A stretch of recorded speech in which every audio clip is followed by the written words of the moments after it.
माधव कुंज बिहारी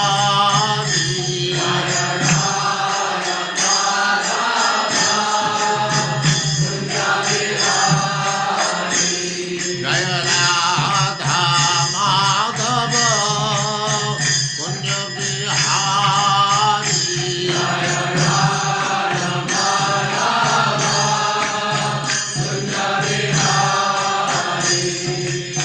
गोपी जन वल्लभ गिरिधरधारी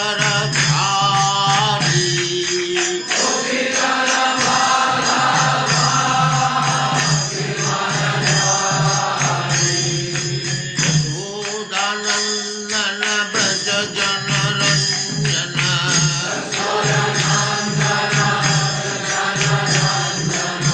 यशोदानंदन ब्रज जन रंजन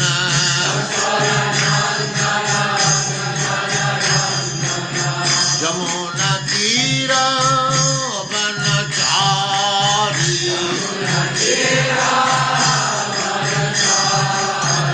यमुना तीर वनचारी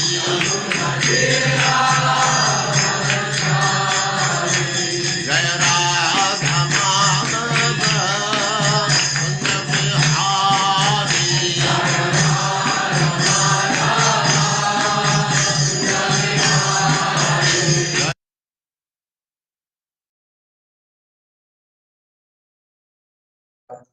ओम नमो भगवते वासुदेवाय। ओम नमो भगवते वासुदेवाय।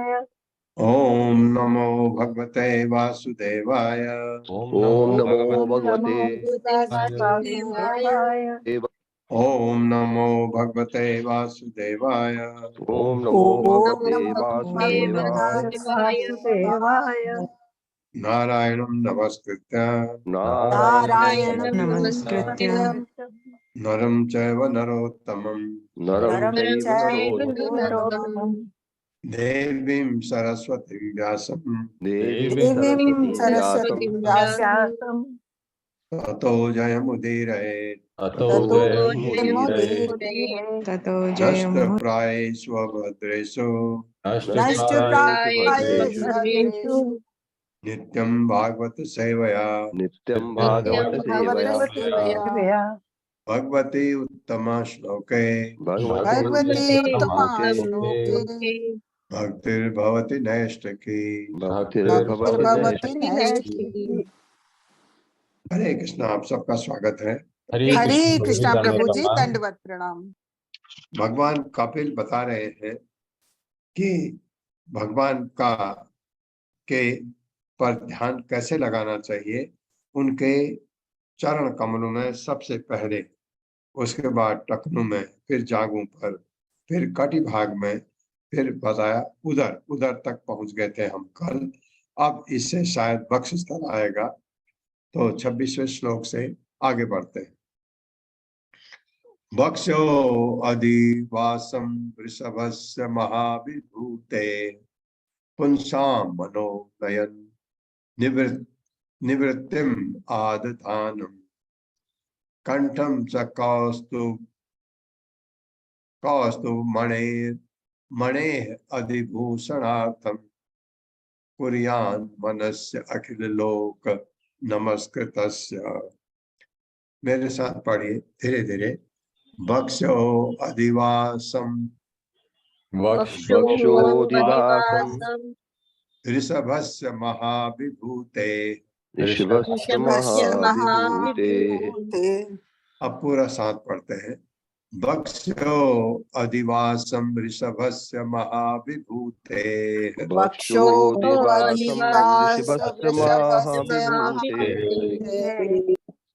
पुंसां मनोनयन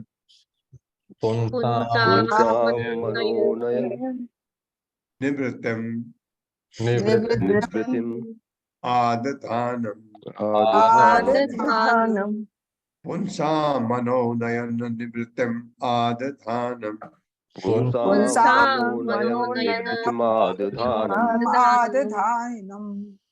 कंठम च कौस्तुभमणेः कौष्टं कौस्तभमणि अधिभूषणार्थम अधिभूषणार्थं कंठम च कौस्तुभमणे अधिभूषणार्थम कंठम च कौस्तुभमणि अधोभूषणार्थं कुरियान, कुरियान को कुरियात भी पढ़ सकते हैं, नौ को तो पढ़ते इसलिए बनाया हुआ है। कुरियान मनस्य अखिल लोक कुर्यान् मनसो लोक नमस्कृतस्य नमस्कृतस्य कुरियान मनस्य अखिलोक नमस्कृतस्य कुर्यात् मनसि अखिलोक नमस्कृतस्य शब्दार्थ है वक्ष छाती, अधिवासम आवास, ऋषभस्य भगवान का, महाविभूते महालक्ष्मी का, पुंसा मनुष्यों के, मन मन को, नयन नेत्रों को, निवृत्त दिव्य आनंद आदि धान प्रदान करते हुए, कंठम गला, च भी कौस्तुभ मणि का, अधिभूषण अर्थम सुंदरता को बढ़ाने वाला, कुरियात ध्यान करे, मनसी मन में, अखिल लोक संपूर्ण भगवान संपूर्ण ब्रह्मांड द्वारा नमस्कृतस्य पूजित। फिर योगी को भगवान के वक्ष स्थल का ध्यान करना चाहिए।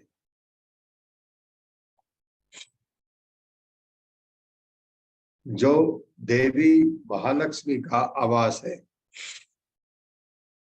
भगवान का वक्ष स्थल मन के लिए समस्त दिव्य आनंद तथा नेत्रों को पूर्ण संतोष प्रदान करने वाला है। तब योगी को अपने मन में संपूर्ण विश्व द्वारा पूजित भगवान की गर्दन का ध्यान धारण करना चाहिए। भगवान की गर्दन उनके वक्ष स्थल पर लटकने वाले कौस्तुभ मणि की सुंदरता को बढ़ाने वाली है। इस तरह धीरे धीरे ऊपर को वक्ष स्थल उधर हो गया, कल उस पे आया था, उसके बाद फिर अब ये भगवान का वक्ष स्थल आया। अब गर्दन के ऊपर जो है आपका ध्यान लगे, जिसमें कौस्तुभ मणि लटकी हुई है। मेरे साथ पढ़िए। फिर योगी को भगवान के वक्ष स्थल का ध्यान करना चाहिए। भगवान के वक्ष का ध्यान करना चाहिए। जो देवी महालक्ष्मी का आवास है। जो देवी महालक्ष्मी का आवास है। भगवान का वक्ष स्थल भगवान का वक्ष स्थल मन के लिए समस्त दिव्य आनंद तथा नेत्रों को पूर्ण संतोष प्रदान करने वाला है। तब योगी को अपने मन में संपूर्ण विश्व द्वारा पूजित भगवान की गर्दन का ध्यान धारण करना चाहिए। भगवान की गर्दन का ध्यान धारण करना चाहिए। भगवान की गर्दन उनके वक्ष स्थल पर लटकने वाले कौस्तुभ मणि की सुंदरता को बढ़ाने वाली है।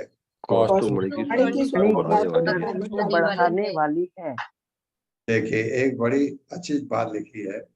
कौस्तुभ मणि भगवान की सुंदरता को नहीं बढ़ा रही है। कौस्तुभ मणि की सुंदरता भगवान की गर्दन की वजह से बढ़ रही है। कितनी अच्छी बात लिखी। तात्पर्य माता जी। हरे कृष्ण पल्लवी माता जी। हरे कृष्णा माता जी। हरे कृष्णा प्रभु जी। तात्पर्य श्रील प्रभुपाद जी द्वारा श्रील प्रभुपाद जी की जय। उपनिषदों का कथन है कि भगवान की विविध शक्तियां उत्पत्ति, पालन तथा संहार कार्यों में लगी रहती है। ये अकल्पनीय शक्ति रूप भगवान के वक्ष स्थल में संग्रहित रहते हैं। जैसा कि सामान्यतः लोग कहते हैं, ईश्वर सर्वशक्तिमान है। यह शौर्य, वीर्य, समस्त शक्तियों के आगार स्वरूप महालक्ष्मी द्वारा प्रदर्शित किया जाता है, जो भगवान के दिव्य रूप के वक्ष स्थल में विराजमान है। जो योगी भगवान के दिव्य रूप के इस स्थल का ध्यान करता है, उसे अनेक शक्तियां प्राप्त हो सकती है, जिनमें योग की 8 सिद्धियां आती है। यहाँ यह कहा गया है कि भगवान की गर्दन की सुंदरता से कौस्तुभ मणि की शोभा बढ़ती है, न कि मणि से गर्दन की। मणि स्वयं अधिक सुंदर है क्योंकि भगवान की गर्दन में स्थित है। इसीलिए योगी को भगवान की गर्दन का ध्यान करने को कहा गया है। भगवान के दिव्य रूप का ध्यान या तो मन में किया जा सकता है या फिर मंदिर में मूर्ति के रूप में रखकर एवं इस प्रकार से अलंकृत करके जिससे सभी लोग ध्यान कर सके। अतः मंदिर पूजा ऐसे व्यक्तियों के लिए है जो इतने उन्नत नहीं है कि अपने मन में भगवान के स्वरूप का ध्यान कर सके। निरंतर मंदिर में जाने का प्रत्यक्ष रूप से भगवान के दिव्य रूप का दर्शन करने में कोई अंतर नहीं है, उनका एक सा महत्व है। योगी को यह लाभ है कि वह कभी भी एकांत स्थान में बैठकर भगवान के स्वरूप का ध्यान कर सकता है। किंतु कम उन्नत व्यक्ति को मंदिर जाना होता है। जब तक वह मंदिर नहीं जाता, तब तक वह भगवान के रूप को नहीं देख सकता। चाहे श्रवण हो, दर्शन या ध्यान, सबका लक्ष्य भगवान का दिव्य स्वरूप प्राप्त करना है। शून्यता या निर्विशेषता का प्रश्न ही नहीं उठता। भगवान सबों को दिव्य आनंद वरदान देते हैं, चाहे वह मंदिर जाने वाला हो, ध्यान करता योगी हो या श्रीमद् भागवत अथवा भगवत गीता जैसे शास्त्रों से भगवान के दिव्य स्वरूप को सुनने वाला हो। भक्ति को संपन्न करने की 9 विधियां है, जिनमें से स्मरणम या ध्यान एक है। योगी लोग स्मरणम का लाभ उठाते हैं, जबकि भक्ति योगी श्रवण तथा कीर्तन का। हरे कृष्ण प्रभु जी। हरे कृष्णा भक्ता जी, इतना सुंदर ढंग से लिखा है प्रभुपाद ने। वास्तव में बात ठीक है। जब आप ध्यान में भगवान को देख रहे हैं, क्या भगवान की गर्दन तक पहुंच गए, नीचे भगवान के चरण कमलों से उठते उठते ध्यान आपको यहाँ तक पहुंच गया, क्योंकि आप मन में भगवान का वह रूप, जिस रूप की आप पूजा करना चाहते हैं, वो बसा के बैठे हैं। कहाँ से लगा आपको ये रूप? ये बात भी है, कहाँ से लगा? मंदिर में अर्चा विग्रह का कोई रूप आपको पसंद आ गया, आपने उसको दिमाग से क्लिक करके बैठा दिया दिमाग में। तो फिर प्रभुपाद कह रहे हैं, फिर आपको मंदिर जाने का जरूरत नहीं पड़ता है, लेकिन फिर भी मंदिर जाना अच्छा क्यों होता है?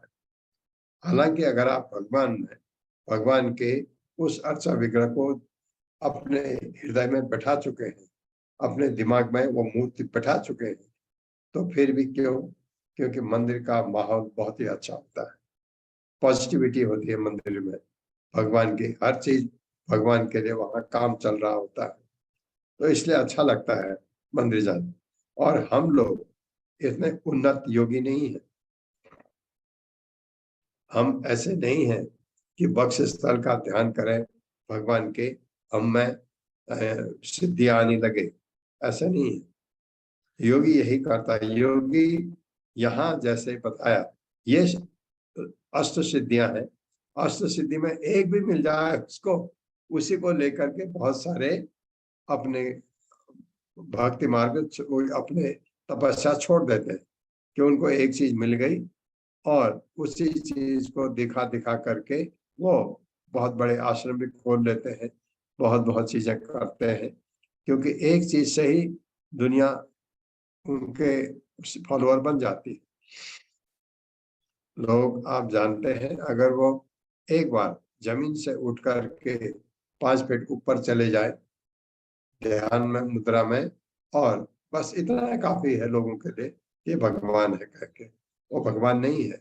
ये सिद्धियां जो है, जो प्राप्त करते हैं, ये भौतिक है, ये आध्यात्मिक नहीं है। आध्यात्मिक है जो भगवान का भक्त यहाँ पहुंच जाता, सोचता भी नहीं इन चीजों के बारे में, क्योंकि उसका ध्यान सिर्फ भगवान के चरण कमलों पर है, भगवान की सेवा करना है किसी भी तरह, वो इन चीजों की तरह सोचता नहीं। क्या उसको नहीं मिल सकते ये सिद्धियां? क्यों नहीं मिल सकती है? वो तो सारी सिद्धियां उससे आगे चला जाता है, वो सिद्धियां चाहे ले ले, लेकिन भगवान का भक्त अगर है नहीं।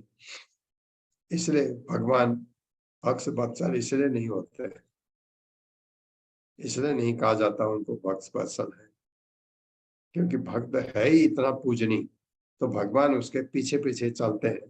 कभी कहते हैं भगवान, मैं अपने भक्त का ऋणी हो ही नहीं सकता, मैं अपने भक्त का हमेशा ऋणी रहूंगा, वो ऋण नहीं हो सकता, क्योंकि भक्त को इतना भगवान इतना पसंद करते हैं, इतना प्यार करते हैं अपने भक्त को।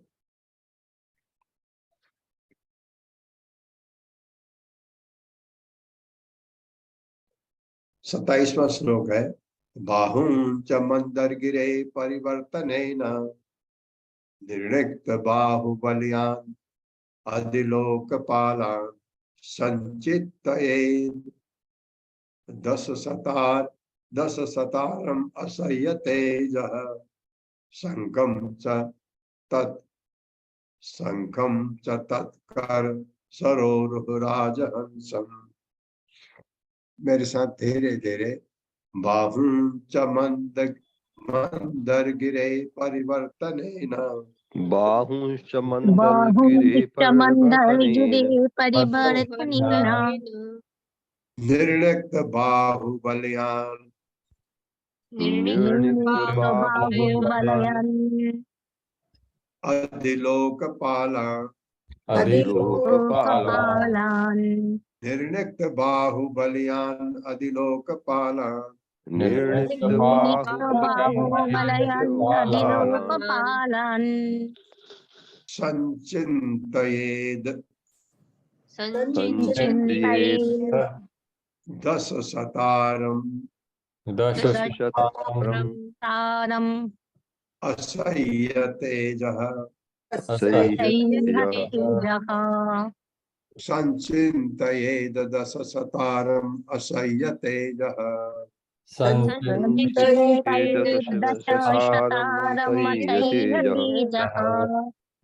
शंखं च तत्कर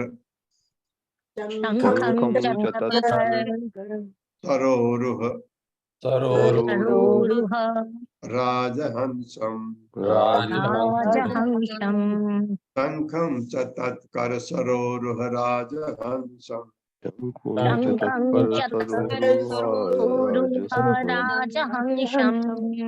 शब्दार्थ है बाहुं भुजाओं का।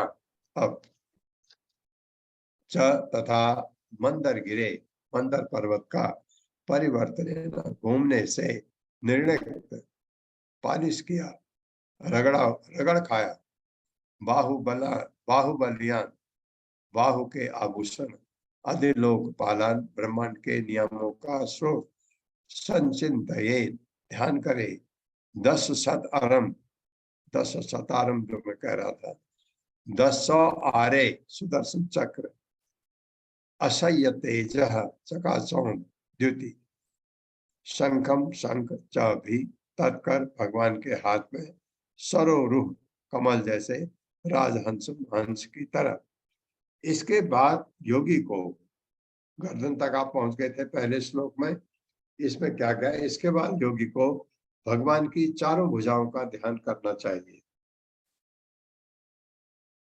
जो प्रकृति के विभिन्न कार्यों का नियंत्रण करने वाले देवताओं की समस्त शक्तियों के स्रोत हैं। फिर योगी चमचमाते उन आभूषणों पर मन केंद्रित करे जो मंदराचल के घूमने से रगड़ खा गए थे। उसे चाहिए कि भगवान के चक्र सुदर्शन चक्र का भी ठीक से चिंतन करे जो 1000 आरों से तथा असह्य तेज से युक्त है। साथ ही वह शंख का ध्यान करे जो उनकी कमल सदृश हथेली में हंस सा प्रतीत होता है, ये ध्यान करें। मेरे साथ पढ़िए। इसके बाद योगी को भगवान की चारों भुजाओं का ध्यान करना चाहिए। भगवान की चारों भुजाओं का ध्यान करना चाहिए जो प्रकृति के विभिन्न कार्यों का नियंत्रण करने वाले देवताओं की समस्त शक्तियों के स्रोत है। फिर योगी चमचमाते उन आभूषणों पर मन केंद्रित करें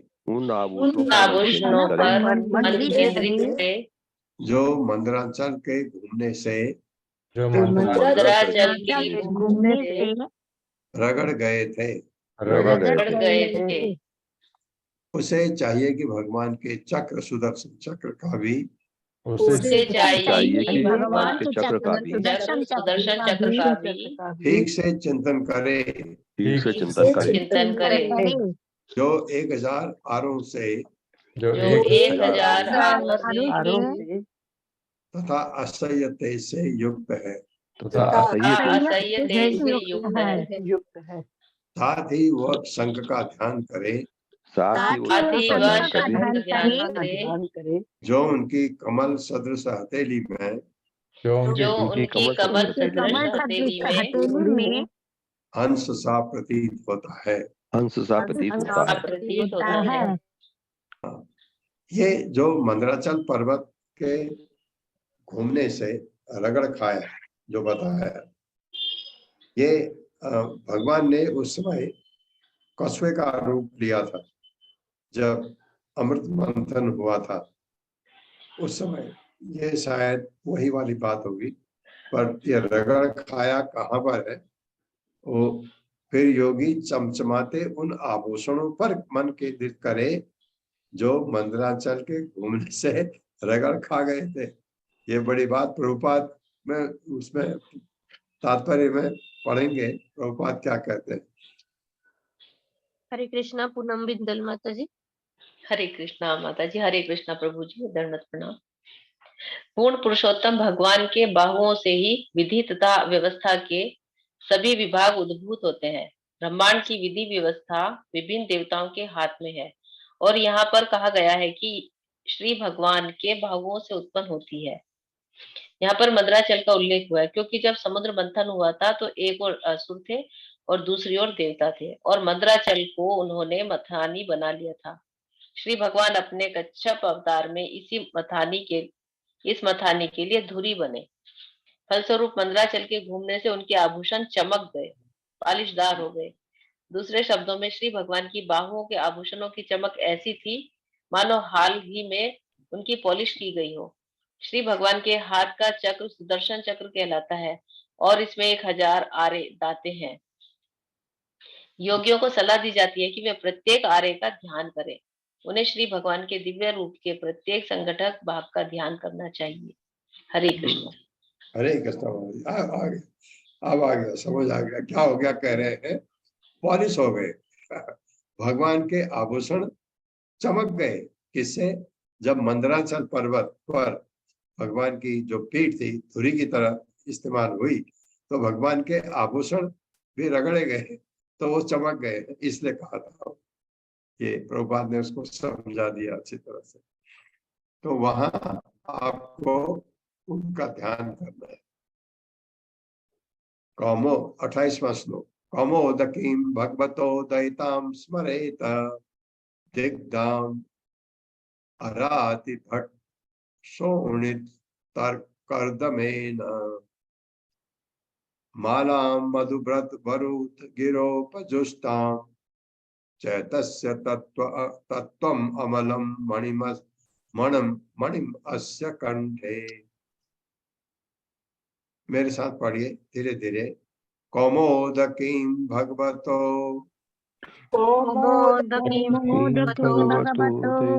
दयितां स्मरेत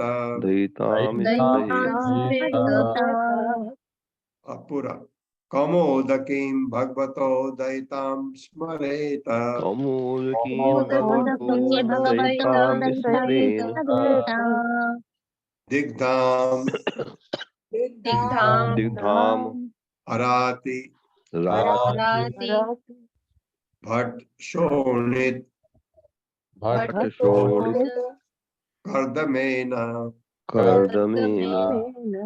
दिग्धाम अराति भट शोणित कर्दमेन दिग्धाम अराति भट शोणित कर्दमेन मालां मधुव्रत वरुत गिरोपजुष्टां गिरोपजुष्टां अब पूरा साथ पढ़ते हैं। माला मधुव्रत बरूत गिरोपगुष्टाम माला माला तस्य तत्व अमलम मणिमस्य कंठे चैत्यस्य सत्त्वममलं मणिमस्य कंठे। शब्दार्थ है कौमुदकी कौमुदकी नामक गदा भगवान की गदा भगवतः भगवान की दयिताम अत्यंत प्रिय स्मरे स्मरण करे दिग्धाम शनि हुई अराति शत्रु के फट सैनिक शोणित कर दमेना रक्त के धब्बों से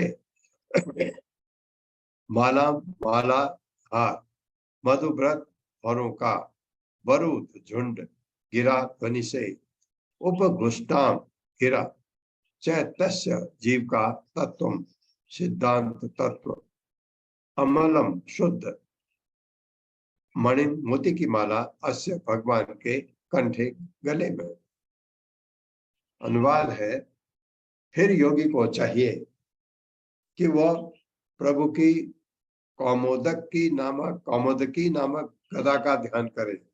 अभी आपने हाथ का ध्यान किया था पहले श्लोक में भगवान के, और उसमें और चीजों का जो बताया गया था, जो उनके आभूषण पहने हैं चमकदार है क्योंकि रगड़ खाए थे समुद्र मंथन के टाइम पर, उनका ध्यान करें। अब क्या है, अब भगवान कपिल कह रहे हैं अब फिर उसको प्रभु की कौमोदकी नामक गदा का ध्यान करें जो उन्हें अत्यंत प्रिय है भगवान को। यह गदा शत्रुता पूर्ण सैनिक असुरों को चूर चूर करने वाली है और उनके रक्त से सनी हुई है। योगी को भगवान के गले में पड़ी हुई सुंदर माला का भी ध्यान करना चाहिए जिस पर मधुर गुंजार करते हुए भोरे भटराते रहते हैं।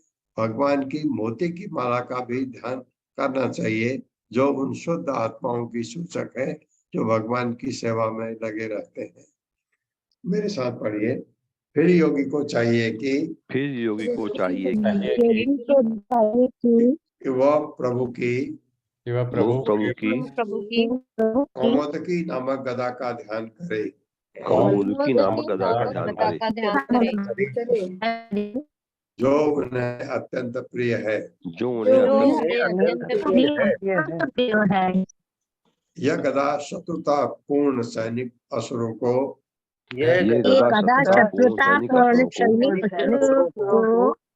चूर चूर करने वाली है और उनके रक्त से सनी हुई है।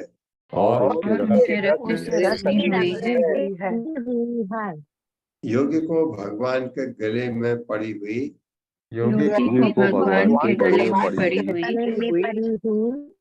सुंदर माला का भी ध्यान करना चाहिए।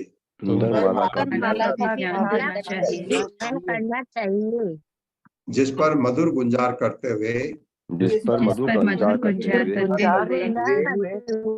भौरे मंडराते रहते हैं। भगवान की मोती की माला का भी ध्यान करना चाहिए।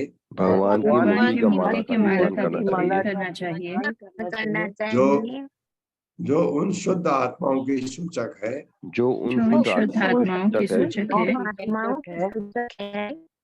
जो भगवान की सेवा में लगे रहते हैं।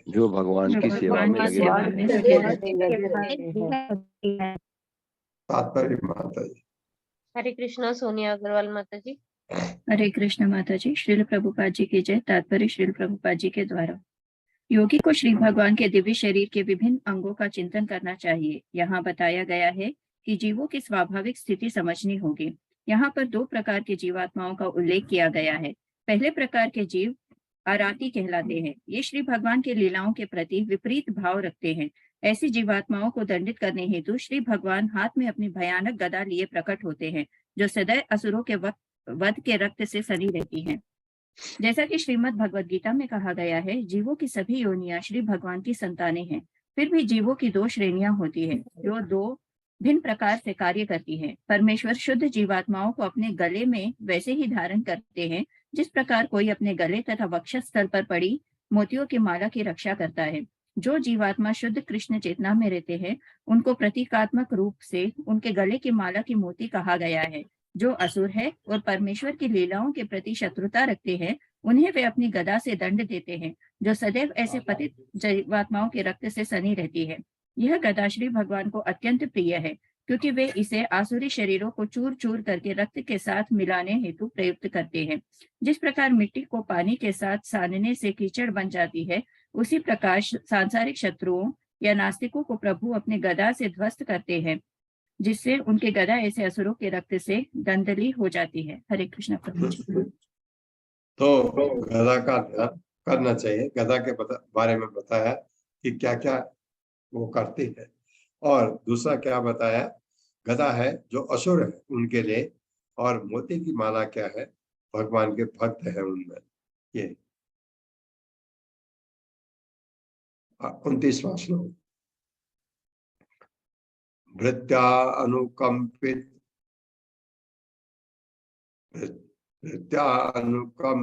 धिये गृहीत मूर्ते संचिन्तयेद भगवतो बदनारविंदम या बदन अरविंदम यद विस्फुरन् मकर कुंडल वल्गितेन विद्योतित अमल कपोलम उदारनासम। मेरे साथ। भृत्या अनुकंपित धियेः विद्यानुकंपित धियेः गृहीत मूर्ते गृहीत मूर्ते भृत्य अनुकंपित धियेः गृहीत मूर्ते विद्यानुकंपित धियेः गृहीत मूर्ते संचिन्तयेद भगवतो संचिन्तयेद भगवतो वदन अरविंदम। वदनारविंदम। हाँ, इसको वदनारविंदम भी पढ़ सकते हैं। संचिन्तयेद भगवतो वदनारविंदम संचिन्तयेद भगवतो वदनारविंदम यद विस्फुरन् मकर कुंडल वल्गितेन यद विस्फुरन् मकर कुंडल वल्गितेन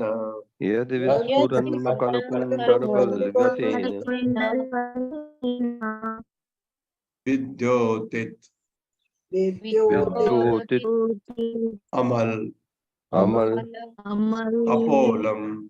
कपोलम उदारनासम।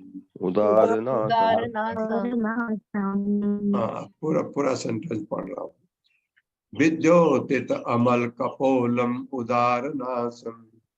विद्योतितामल कपोलमुदारनासम।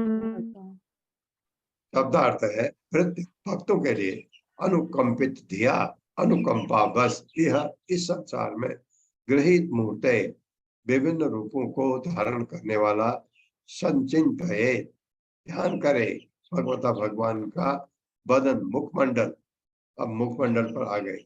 अरविंदम कमल सदृश, यत जो विस्फुरन चमचमाता, मगर की आकृति का, कुंडल कान की बालियों का, वल्गितेन हिलने डुलने से, विद्योतित प्रकाशित, अमल स्वच्छ, कपोलम काल, उदार सुस्पष्ट, सुगढ़, नासम नाक।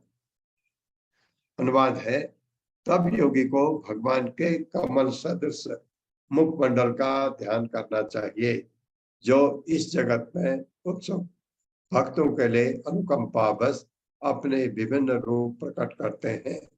उनकी नाक अत्यंत उन्नत है, उठी हुई नाक को कहते हैं, और उनके स्वच्छ गाल उनके मकराकृत कुंडलों के हिलने से प्रकाशमान हो रहे हैं। ये देखिए, भगवान कपिल ने बताया किस तरह भगवान के अंगों का ध्यान। पूरे भगवान का एक साथ ध्यान नहीं करना चाहिए, भगवान के चरण कमलों पर, पहले टखनों पर, जांघों पर, काटी प्रदेश में, फिर आपके उदर, फिर वक्षस्थल, फिर भगवान के भुजाएं, फिर भगवान की गर्दन, फिर भगवान के मुख में। ऐसे जब भी आप मंदिर में जाते हैं, भगवान के दर्शन करते हैं, तो आपका क्या देखते हैं? आप भगवान के चेहरे को नहीं, नीचे से धीरे धीरे जाते। अब क्या क्या पढ़ें आते? आपको एक अच्छा मंत्र दिया है, पासवर्ड, हरे कृष्ण कृष्ण कृष्ण हरे हरे, हरे राम राम राम हरे। क्या करें? आप चरणों पर भगवान के हाथ जोड़े खड़े हैं मंदिर में, अर्चा विग्रह के सामने, हरे कृष्ण कृष्ण कृष्ण हरे हरे, हरे राम राम राम हरे हरे। भगवान के चरणों पर, उसके ऊपर ऊपर टखनों पर आ गए, फिर यही मंत्र, फिर जांघों पर आ गए, फिर यही मंत्र, फिर कमर पर आ गए, फिर यही मंत्र, उदर पर आ गए, फिर यही मंत्र, वक्ष स्थल पर आ गए, फिर यही मंत्र, भुजाओं पर आए, फिर यही मंत्र, फिर भगवान के गर्दन पर आए वही मंत्र, और भगवान के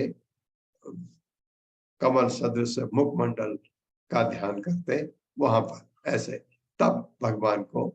और अगर आप जल्दी में भी हैं तो भी नीचे से ऊपर तक ऐसे देखना चाहिए, भगवान के चेहरे पर सीधे नहीं, ऐसा। फिर साथ पढ़िए, तब योगी को भगवान के कमल सदृश मुखमंडल का ध्यान करना चाहिए।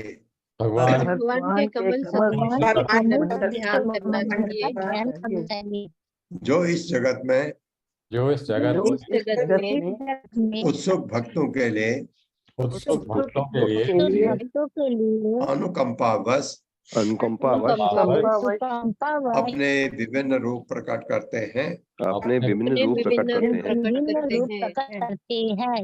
उनकी नाक अत्यंत उन्नत है उनकी नाक अत्यंत उन्नत है और उनके स्वच्छ गाल, और उनके स्वच्छ गाल, उनके मकराकृत कुंडलों के हिलने से उनके मकराकृत हिलने से प्रकाशमान हो रहे हैं। प्रकाशमान हो रहे हैं। तात्पर्य माता जी।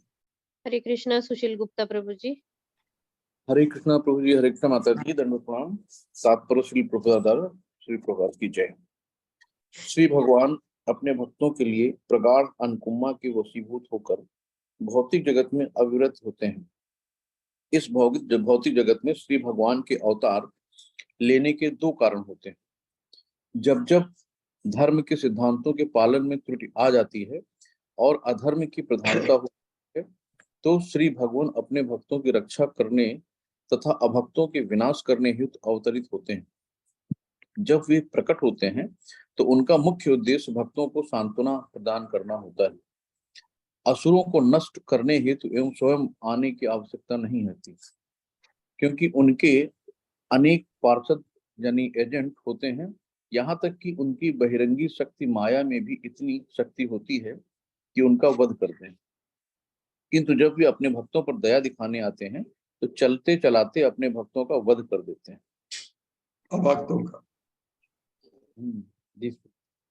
श्री भगवान सदैव ऐसे रूप में प्रकट होते हैं जो किसी विशेष प्रकार के भक्त को प्रिय हो। श्री भगवान के लाखों रूप हैं किंतु वे एक हैं, जैसा ब्रह्म संहिता में कहा गया है, अद्वैत मच्युतम नदिमनंत रूपम। श्री भगवान के सभी रूप एक हैं, किंतु कुछ भक्त उन्हें राधा कृष्ण के रूप में देखना चाहते हैं, तो कुछ सीता रामचंद्र के रूप में, अन्य भक्त लक्ष्मी नारायण के रूप में, दूसरे चतुर्भुज नारायण वासुदेव के रूप में देखना चाहते हैं। श्री भगवान के असंख्य रूप हैं, किंतु वे एक ही रूप में अवतरित होते हैं। जो भक्त को प्रिय हो, योगी को सलाह दी जाती है कि वह भक्तों के द्वारा मान्य रूपों का भी ध्यान करें। योगी ध्यान करने हेतु श्री भगवान के रूप की कल्पना नहीं कर सकते। ऐसे तथाकथित योगी जो किसी शून्य या कल्पित लक्ष्य को स्वयं गढ़ लेते हैं, वे सब केवल अर्थहीन कार्य में लगे हुए। वस्तुतः योगी को श्री भगवान के उस रूप का ध्यान करना चाहिए जिसका अनुभव श्री भगवान के शुद्ध भक्त ने किया हो। योगी का अर्थ है भक्त। जो योगी शुद्ध भक्त नहीं है उन्हें दूसरे पद भक्तों के पद चिन्हों पर चलना चाहिए। यहाँ पर इसका विशेष रूप से उल्लेख किया गया है कि योगी को इस प्रकार से मान्य रूप का ध्यान करना चाहिए, वो श्री भगवान के किसी रूप को मन से नहीं बना सकता। हरे कृष्ण जी धनुष। हाँ, ये बहुत अच्छी बात कही है, क्योंकि भगवान जब अवतरित होते हैं, ये रूप है भगवान के। आपने देखा भगवान राम किस रूप में आते हैं, भगवान कृष्ण किस रूप में आते हैं, भगवान नारायण किस रूप में है, और भगवान वामन देव, जो भी नृसिंहदेव भगवान, जो आपको ये जो मान्य भगवान के रूप हैं उनका ध्यान करना चाहिए। ऐसे नहीं अपने मन गणंत बना दिया उसका ध्यान करते, ऐसा नहीं करने के लिए बोला है, क्योंकि भगवान उन्हीं रूपों में आते हैं उनके रूप असंख्य, बहुत रूपों में आते हैं, लेकिन वो जो ये जो रूप है उसी का ध्यान करना चाहिए, ये बताया गया। 30वां श्लोक। यत् श्रीनिकेतम् अलिभिः परिसेव्यमानम् भूत्या स्वया कुटिल कुंतल वृंदजुष्टम् मीन द्वय आश्रयम् अधिक्षिपद अब्जनेत्रम् ध्यायेन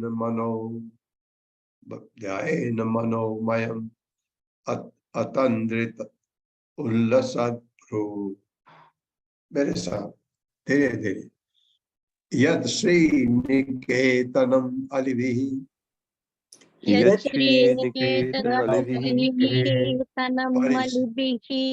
परिसेव्यमानम् भूत्या स्वया कुटिल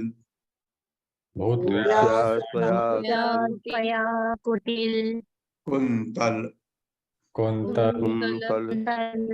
वृंदजुष्टम् भूत्या त्वया कुटिल कुंतल वृंदजुष्टम्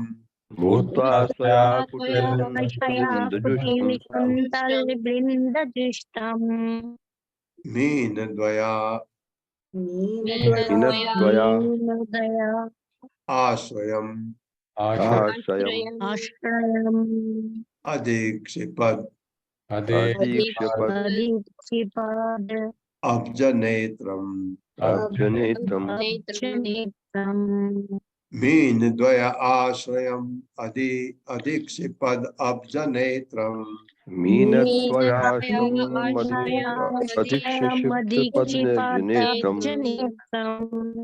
ध्यायेन मनोमयम्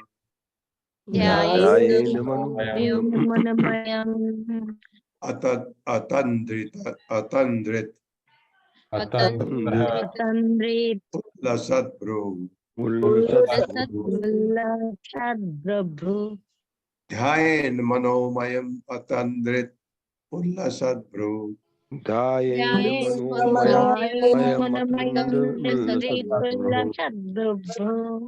शब्दार्थ है यत भगवान का जो मुखमंडल श्री निकेतम कमल अलिभि भौरों से परिसेव्यमानम घिरा हुआ वृत्या छटा से स्वया अपनी कुटिल घुंघराले कुंतल बालों का वृंद झुंड से झुंड के झुंड जुष्टम सुशोभित मीन मछली का द्वय जोड़ा आश्रयम निवास अधिक्षिपद लजाने वाला अब्ज कमल नेत्रम नेत्र वाला ध्याये ध्यान करे मनःमयम मन में निर्मित अतंद्रितः सतर्क उल्लसत नाचते हुई भौहें।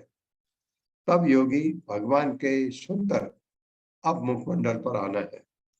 तब योगी भगवान के सुंदर मुखमंडल का ध्यान करता है जो घुंघराले बालों कमल जैसे नेत्रों तथा नाचती भौहों से सुशोभित है।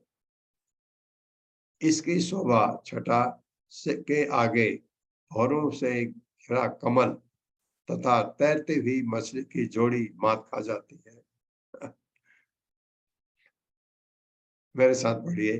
तब योगी भगवान के तब तब योगी योगी भगवान के भगवान के सुंदर मुखमंडल का ध्यान करता है, सुंदर मुखमंडल का ध्यान करता है, मुखमंडल का ध्यान करता है, जो घुंघराले बालों, जो घुंघराले बालों, ले बालों, कमल जैसे नेत्रों कमल कमल जैसे जैसे नेत्र नेत्रों तथा नास्तिक भौहों से सुशोभित है, तथा नासी भवों से सुशोभित है। इसकी शोभा इसकी इसकी शोभा शोभा यानी छटा यानी बेटा के आगे के आगे के आगे भौरों से घिरा हुआ कमल भौरों से घिरा हुआ कमल तथा तैरती हुई मछलियों की जोड़ी तथा तैरती हुई मछलियों की जोड़ी मछलियों की जोड़ी बहुत सुंदर दिखती है ना। ये मात खा जाती है, मात खा जाती है। खा जाती है, ये मात खा जाती है। तात्पर्य। श्री कृष्ण वर्षा माता जी। हरे कृष्णा माता जी, हरे कृष्णा प्रभु जी, दंडवत प्रणाम। तात्पर्य शिला प्रभुपाद द्वारा शिला प्रभुपाद की जय। यहाँ एक महत्वपूर्ण कथन है, ध्यायेन मनोमयम। मनोमयम कल्पना नहीं है। निर्विशेषवादी सोचते हैं कि योगी अपनी इच्छा अनुसार किसी भी रूप की कल्पना कर सकता है, किंतु जैसा कि यहाँ कहा गया है, योगी को उस रूप का ध्यान करना चाहिए जिसका अनुभव भक्तों ने किया है। भक्तगण कभी भी श्री भगवान के किसी रूप की कल्पना नहीं करते, वे किसी काल्पनिक वस्तु से संतुष्ट नहीं होते। श्री भगवान के विभिन्न दिव्य रूप हैं। प्रत्येक भक्त एक विशेष रूप को चाहता है और उसी रूप की पूजा करते हुए श्री भगवान की सेवा में लग जाता है। श्री भगवान का यह रूप शास्त्रानुमोदित होता है। जैसा कि पहले बताया जा चुका है, श्री भगवान के मूल रूप के 8 प्रकार के स्वरूप हैं। इन्हें मिट्टी, पत्थर, काष्ठ, रंग, बालू आदि से भक्त अपने साधन के अनुसार तैयार कर सकता है। मन के भीतर श्री भगवान के स्वरूप का अंकन मनोमयम है। श्री भगवान के रूप में 8 विभिन्न प्रकारों में यह अंकन सम्मिलित है। यह काल्पनिक नहीं होता है। श्री भगवान के वास्तविक रूप का ध्यान विभिन्न रूप से प्रकट हो सकता है, किंतु इससे यह निष्कर्ष नहीं निकालना चाहिए कि किसी को उस स्वरूप की कल्पना करनी होती है। इस श्लोक में 2 उपमाएं हैं। पहली उपमा में श्री भगवान के मुखमंडल की तुलना कमल से की गई है। फिर काले बालों की तुलना कमल के चारों ओर गुंजरित भौरों के झुंड से की गई है और उनके नेत्रों की तुलना इधर उधर तैरती 2 मछलियों से की गई है। जल में खिला कमल अत्यंत सुंदर लगता है यदि वह गुंजरित भौरों से तथा मछलियों से घिरा हो। श्री भगवान का मुखमंडल पूर्ण है। उनकी सुंदरता कमल की प्राकृतिक सुंदरता को लजाने वाली है। हरे जाने कृष्ण। वाली है ये बात। तो ये ऐसा है। तो भगवान कपिल ने माँ देवहूति को ज्ञान दिया। पहले सांख्य योग बताया। सांख्य योग में आपने देखा कि आपको उसका मैं आपको निष्कर्ष बता रहा हूं। सांख्य योग का मतलब है पदार्थ। सांख्य आपके ये गुण, सांख्य का मतलब नंबर होता है। तो इतने नंबर आपने सुने, पंचभूत 5, 5 आपके ज्ञानेन्द्रिया, 5 कर्मेंद्रिया, 5 इंद्रिय विषय, 20 हो गए। उसके बाद मन, बुद्धि, अहंकार, ये 23। लेकिन यहाँ क्या लिया है? 23वां याद है किसी को? 23वां क्या लिया? कलुषित चेतना। और 24वां लिया शाश्वत काल भगवान का। किसमें? सांख्य योग में ये लिया गया। और भक्ति योग में हम क्या इनको पढ़ते हैं? तीसरा मन, बुद्धि, अहंकार, उसके बाद महतत्व, और फिर आत्मा आ गई तो ये हमारा जीवन आ गया। ये हम वर्णन करते हैं। सांख्य योग में जो भी आपको बताया ये पदार्थ है, पदार्थ, इस पदार्थ से आपको अपने को अलग करना है। कर लिया, अब ध्यान करिए। ये जो भगवान कपिल कह रहे हैं, अब वो अपने को अलग कर लिया और भगवान का ध्यान कर रहा है। कैसे? पहले उनके चरणों पर, फिर टखनों पर, जांघों पर, कटिभाग में, उदर पर, वक्ष स्थल पर, भगवान के बाहों पर, गर्दन पर, भगवान के मुखमंडल पर आए हैं। ऐसे ध्यान करें भगवान का भक्त। ये सांख्य योग बता रही है। भक्ति योग में ये चीजें नहीं है, लेकिन अभी भगवान कपिल भक्ति योग का भी वर्णन करते हैं, क्योंकि माँ देवती कहती है कि हे ब्राह्मण, उनको अपने, क्योंकि पुत्र को उन्होंने अपना गुरु बनाया है, और उनको कहती हैं कि अब मुझे, या आपने बताया सांख्य योग के बारे में, मुझे थोड़ा भक्ति भी बता दीजिए। आप समझ आए क्यों कहती हैं माँ देवती ऐसा? क्योंकि भक्ति योग है ही इतना अच्छा, लेकिन भक्ति योग सांख्य योग में कोई फर्क नहीं है, बिल्कुल। अब आपके समझ आ गया होगा कि सांख्य योग में क्या कहा जाता है, पदार्थ से अलग करो अपने को, पदार्थ के साथ आकर्षण नहीं होना चाहिए, ये कहता सांख्य योग। पदार्थ बताए, इसका विश्लेषण बहुत लंबा है इनका, इसमें भागवतम में इतना नहीं दिया है सांख्य योग के बारे में, बहुत, इसमें बहुत सारी चीजें, इसका एक एक चीज का विश्लेषण के ऊपर टीका लिखी गई है, लेकिन हमको उसका जरूरत नहीं है। कि हमको इतना समझना है कि सांख्य योग कहता है पदार्थ से आसक्ति मत रखो, और भक्ति योग क्या कहता है, भगवान से आसक्ति रखो। कोई फर्क है दोनों में? बिल्कुल नहीं। अगर पदार्थ से विरक्ति करो, जाओ कहाँ? भगवान के पास, भगवान से आसक्ति रखो, ये भक्ति योग कहती है। अभी माँ देवती कहेंगी कि मुझे थोड़ा भक्ति योग के बारे में भी बताओ आगे। मुझे जहां तक याद है उन्होंने ये उनसे प्रार्थना की थी। तब अस्य अवलोकम अधिकम कृपया अतिघोर तापत्रय उपशमनाय निशिष्टम अक्षणो स्निग्ध स्मित अनुगुणितम विपुल प्रसादम ध्यायेत चिरम विपुल भावनया गुहाय। मेरे साथ पढ़िए। तस्य अवलोकम तस्य अवलोकम अधिकम अधिकम कृपया अतिघोर कृपया अतिघोर तस्य अवलोकम अधिकम कृपया अतिघोर तस्यावलोकम् अधिकं कृपया अतिघोर तापत्रय उपशयनाय तापत्रयोपशमनाय निशिष्टम अक्षणो निशिष्टमक्षणो तापत्रय उपशमनाय निशिष्टम अक्षणो तापत्रयोपशमनाय निशिष्टमक्षणो स्निग्ध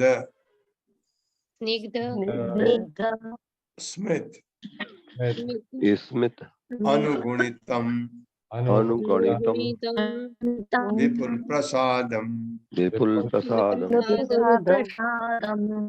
स्निग्ध स्मित अनुगुणितम विपुल प्रसादम स्मितानुगुणितं विपुल प्रसादम् ध्यायेत चिरम।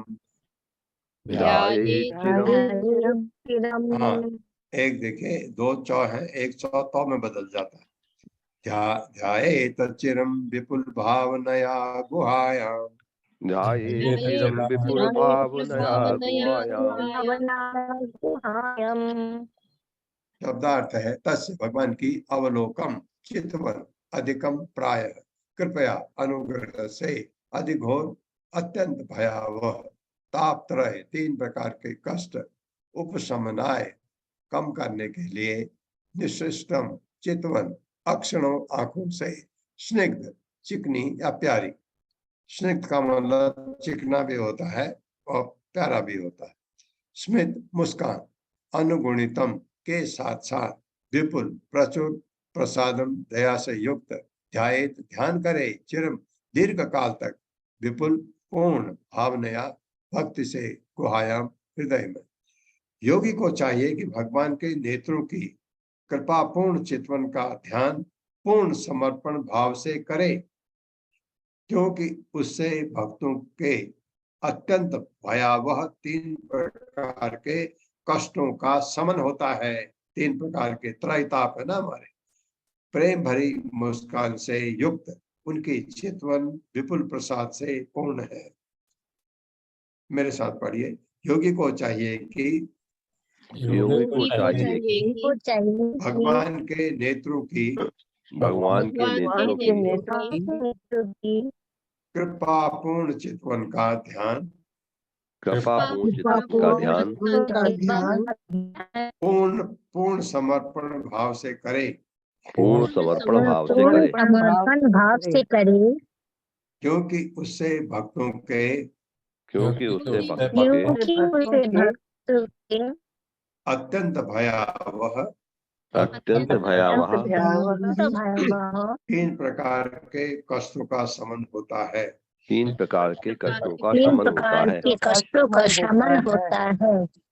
प्रेम भरी मुस्कान से युक्त प्रेम भरी मुस्कान से युक्त उनकी चितवन विपुल प्रसाद से पूर्ण है। विपुल प्रसाद से पूर्ण है। हाँ, इस पर देखिए कि त्रैताप का शमन हो जाता है, नष्ट हो जाता है। त्रैताप 3 किस्म के तकलीफें इस भौतिक जगत में होती हैं। क्या है? ये शरीर, मन, ये हमको तकलीफ देते हैं। हमारा मन कभी कभी आप देखते हैं कोई आदमी डिप्रेशन में चला जाता है, क्यों? वो मन की बीमारी है। दूसरा शरीर, ये शरीर में बीमारियां होती हैं, ये एक प्रकार का कष्ट हम में होता है। दूसरा, जो हमारे सराउंडिंग है वो हमको तकलीफ देती है। तीसरा, दैवी प्रकोप। ये 3 कष्ट हमको झेलने पड़ते हैं भौतिक जगत में। ये कष्ट वैकुंठ में नहीं होते। वैकुंठ में तो सब चीज से छुटकारा मिल जाता है आपको, त्रैताप होते ही नहीं। लेकिन जब भगवान की भक्ति में योगी पूर्णतः अपने को समर्पित कर लेता है, उसको ये त्रैताप नहीं सताते। क्यों? क्योंकि वो इनका प्रभाव ही नहीं पड़ता। जैसे आप कहते हैं ना, धूप लग रही, बहुत ज्यादा धूप हो गई, उसको असर नहीं करता। और जो शरीर की तकलीफें हैं वो उसको भगवान का प्रसाद मानता है। अगर कुछ आ भी गया, पहले तो उसको तकलीफ होगी नहीं, हुई भी तो भगवान के प्रसाद, भगवान का प्रसाद आप फेंकते हो नहीं, स्वीकार करते हो।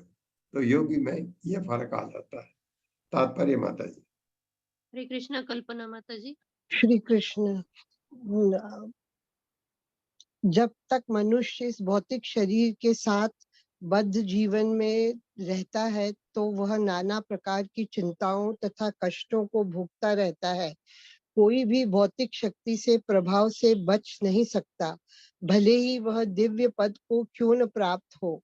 कभी कभी अड़चने आती है, किंतु भक्तों की सारी चिंताएं तथा कष्ट भगवान के सुंदर रूप का या उनके मुस्कान भरे मुख का चिंतन करने से दूर हो जाते हैं। भगवान अपने भक्तों को असंख्य वर देने वाले हैं और सबसे बड़ा प्रसाद तो उनका मुस्काता चेहरा है, जो भक्तों के लिए कृपा से पूर्ण है। हरे कृष्ण। हरे कृष्ण। भगवान का वो ध्यान कर रहा है तो वो चिंताएं तो सारी मुक्त होगी। भगवान की स्मित, स्निग्ध स्मित, स्मित कहते हैं ये भगवान के जो चितवन है मुस्कुराते हुए, तो ये तो उससे उसकी सारी चिंताएं दूर हो जाती है। ओम ज्ञान तिम्रांधक्ष ज्ञानांजन शलाकया चक्षुरुन्मिलितं तस्मै श्री गुरुवे नमः। नमः विष्णुपादाय कृष्ण पृष्ठाय भूतले श्रीमते भक्ति वेदांत स्वामिनिति नामिने। नमस्ते सारस्वती देवे गौरवाणी प्रचारिणे निर्विशेष शून्यवादी पाश्चात्य देशतारिणे। जय हो श्री कृष्ण चैतन्य प्रभु नित्यानंद श्री अद्वैत गदाधर शिवासादि गौर भक्तवृंद। हरे कृष्णा कृष्ण कृष्ण हरे हरे, हरे राम राम राम हरे हरे। हरे कृष्णा। पल्लवी माता जी। हरे कृष्णा प्रभु जी। क्वेश्चन नहीं है प्रभु